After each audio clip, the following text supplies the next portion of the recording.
Hi, I'm Amy Oswald, Vision Rehabilitation Specialist.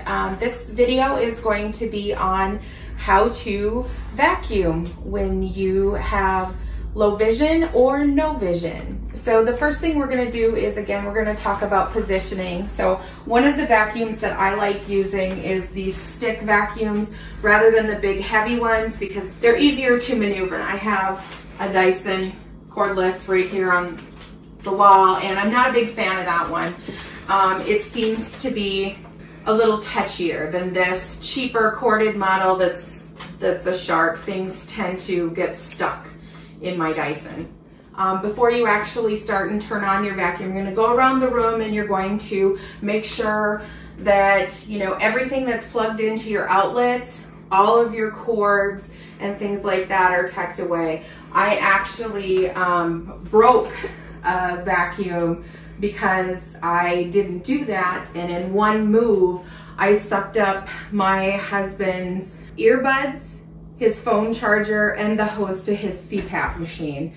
So my vacuum was never the same after that. So now I go around and check all of my outlets and make sure that all of the phone chargers and other chargers are tucked away. So now we're going to talk about positioning. So again, like we did with sweeping, we're going to want to be about an arm's length away from the wall on the right, and we're going to be back up against the wall. I have this Dyson behind me, so I can't back all the way up against the wall.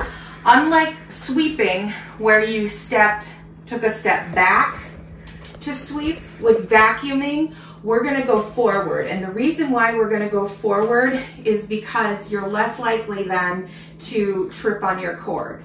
The other thing about having corded vacuums and being safe is that you want to make sure that you always have your cord in your non-dominant hand. So I'm right-handed, so I'm going to use the vacuum with my right hand, and I'm going to control my cord and make sure it's away from my feet with my left hand. So I'm not actually going to turn on my vacuum because then you wouldn't be able to hear me, but I'm just going to show you the technique.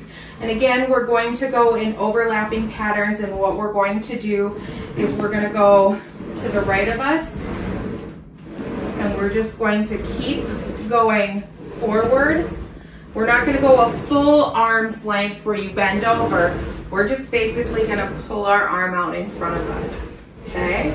And then we're going to keep going to the left until you are in front of your left foot.